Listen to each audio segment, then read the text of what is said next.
ನನಗೊಂದು ಪ್ರಶ್ನೆ, ನೀವು ಇದನ್ನ ಹೆಂಗ್ ತಗೊಂತೀರೋ ಗೊತ್ತಿಲ್ಲ. ಹೇಳಿ.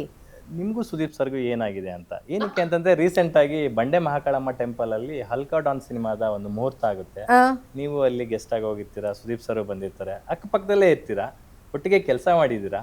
ಬಟ್ ನಾನು ತುಂಬಾ ವಿಡಿಯೋನ ಒಂದು 10 ಸರಿ ನೋಡಿದ್ದೀನಿ ನಾನು. ವಾಟ್ಸ್ ರಾಂಗ್ ವಿತ್ ದಿಸ್ ಯಾರ ವಿಡಿಯೋ ಮಾಡ್ದವನು? ಅಂದ್ರೆ ನೀವು ತರ್ಲೆಗಳು ಏನ್ ಗೊತ್ತಾ ವಿಷಯ? ಹಾಯ್ ಬಾಯ್ ಅಂತ ಕೂಡ ಯಾ ಹೇಳ್ಕೊಂಡಿದ್ದು ಇಲ್ಲ ನೋಡ್ಲಿಲ್ಲ. ಇಲ್ಲ ಇಲ್ಲ ಅದು ಆಕ್ಚುಲಿ ಆ ಕ್ಲಿಪ್ ಅದು ಯಾಕೆ ಹಾಕಿಲ್ಲ ಅಂತ ಗೊತ್ತಿಲ್ಲ. ನಾನೇ ನಮ್ಮ ಯೂಟ್ಯೂಬರ್ಸ್ ಹೇಳಿದೀನಿ, Okay. ಏ ಯಾಕ್ರು ಈ ಕ್ಲಿಪ್ ಹಾಕಿಲ್ಲ ಅಂತ.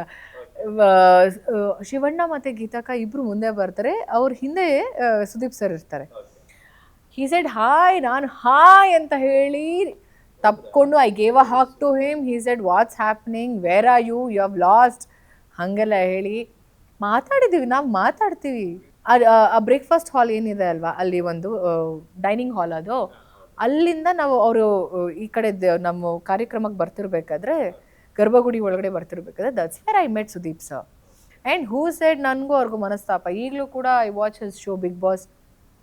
ಆ್ಯಂಡ್ ಇನ್ಫ್ಯಾಕ್ಟ್ ನಾನು ಹೇಳಿದ್ದೀನಿ ಅವ್ರ ಸ್ಟೈಲಿಂಗ್ ತುಂಬ ಚೆನ್ನಾಗಿದೆ ಅಂತ. And I like his new look where he ties his hair. ಹಾಂ ಅದು ನೀಟಾಗಿ ಕ್ರಿಂಪ್ ಆಗಿ ಹಿಂಗೆ ಟೈ ಮಾಡ್ತಾರಲ್ಲ, ತುಂಬ ಚೆನ್ನಾಗಿ ಕಾಣ್ತಾರೆ ಅವರು.